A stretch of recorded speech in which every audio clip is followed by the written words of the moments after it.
www.djakashbabu.com www.djakashbabu.com आकाश बाबू आकाश बाबू आकाश बाबू आकाश बाबू तो मीडिया में छा गइल गोरी हो बोलो कैसे लुभा गइल गोरी हो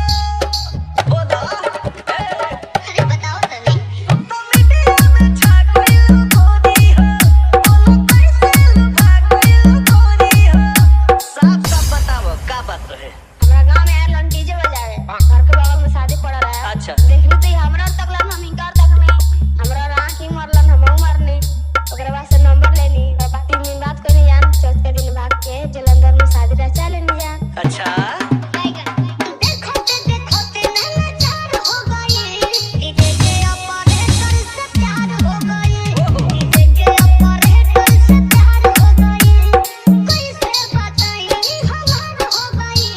डीजे के ऑपरेटर से प्यार हो गई डीजे के ऑपरेटर से प्यार हो गई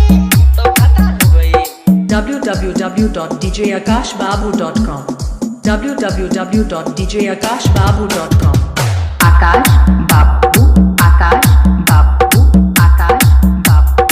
आकाश बाबू बन गई है बलम ए हरानी के रखी है खुश हरदम ए हो दीवानी के बुझला आहो बुझाता हरे प्यार वाला पैसा को खेल कोइलो अचारे दिन में नदी नाला हेल कोइलो अच्छा इनका में का देखलू कि तू आंख मार देलू गाने ने निकाल के बाली हाँ। मुस्की देखनी हां तो बस आंख मार देलू ना हाँ आंख मार देनी मुस्की पतीली लाचार हो गई डीजे के ऑपरेटर से प्यार हो गई डीजे के ऑपरेटर से प्यार हो गई अरे के नाम सोरो होशियार हो गई डीजे के ऑपरेटर से प्यार हो गई डीजे के ऑपरेटर से प्यार हो गई www.djakashbabu.com www.djakashbabu.com आकाश बाबू आकाश बाबू आकाश बाबू आकाश बाबू इनके सुने दिन रात खूब मजा में हमके सोते न कोरवा में जात धोखे पहचाने हम तो बीजे विकास में तू खास भइलू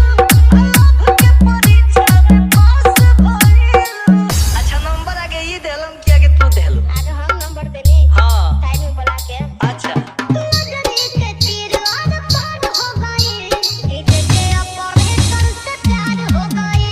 डीजे के ऑपरेटर से प्यार हो गई अरे कोई चाहो छोने बेकरार हो गई डीजे के ऑपरेटर से प्यार हो गई डीजे के ऑपरेटर से प्यार हो गई Download from www.djakashbabu.com